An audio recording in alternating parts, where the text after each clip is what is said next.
Hi, I'm Robyn Jackson, and welcome to this week's Monday Morning Mindstep, where every single week I give you one step that you can take to turn your school into a success story with the people and resources you already have. Now, this week, I want to talk to you about the difference between a boss and a leader and a builder. And one of the best ways I can illustrate that is by looking at what a boss and a leader do in order to get people on board with an idea or an initiative. So at the very bottom of this is that there are some people who issue directives. So what you're doing when you issue a directive is you're just telling people, this is what we have to do, and you need to go out and do it. Now, one step up from a directive is a policy. So you may not direct people to do something, but you create a policy where that is the expectation and there isn't any discussion around it. That's just what you're doing. Now, up from a policy, the next thing you want to do is we have a discussion. So we talk to people about what we're trying to do. We engage them in the process and we kind of discuss it. And a lot of times what happens is we discuss it to death, right? So one step up from there is, okay, now instead of a discussion, we're going to work on trying to convince people. So we're not going to engage them as much as in a discussion as we're going to try to show them why this is important, talk to them about why it's important. So we're not just kind of talking around it. Now our goal is really trying to convince them.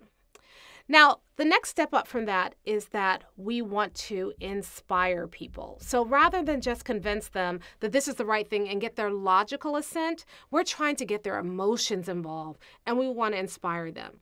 Now, before I tell you what happens at the very top of that, let me show you how this breaks down with the boss, leader, builder. So at the directives and the policy level, this is what a boss does. And typically, bosses issue directives and they have policies. And when they do that, they get people who are coerced. They don't really want to do it. They don't really have a choice. They're doing the thing you're asking them to do because you've directed them to do it or because you have a policy. And you can see how when people feel coerced, you don't get full cooperation or commitment. You have people who are doing something because you made them do it. Now, a lot of people feel like they need to run schools that way. They feel like if I don't coerce people, then they won't do the right thing for kids. And we have a sense of urgency and we have to do something about it. And so they try to coerce people. Now, at this next level is what a leader does. A leader tries to engage people in discussions. They try to convince people that this is what we need to do. And the challenge with this is a lot of times when you do that, you get compliance, right? Now, that's better than people feeling coerced. They're not feeling forced to do it, but you don't get people's hearts involved and invested when you have compliance. Now, a lot of us are settling for compliance when there's something else.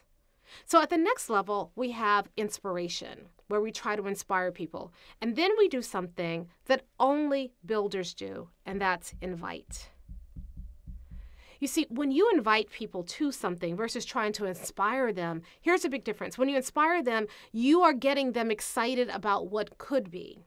When you invite them, you're getting excited about joining you in something that already is. And that's the difference. Bosses say, go. Leaders say, let's go. Builders say, come. And when you do that, you don't get coercion, you don't get compliance, you have true commitment. And when people are truly committed to what you want them to do, you don't have to drag them to your goal, you don't have to push them towards your goal, you invite them and they come on their own free will. And when they come, they don't just sit around and watch you work, they pick up a hammer and they join you in building together. So this week's Mind Step is simply this. Take a step. Don't be a boss. Don't be a leader. Find ways to inspire and invite people. Be a builder. Invite people to join you in that work. And when you do that, you will get everybody on board and get true commitment like a builder. Now, if you want some help navigating all of this and learning how do you inspire and invite people, how do you start becoming a builder, That's exactly what we show you how to do at Builders Lab. Simply go to mindstepsinc.com/builders-lab to get your tickets. And again, that website is mindstepsinc.com/builders-lab.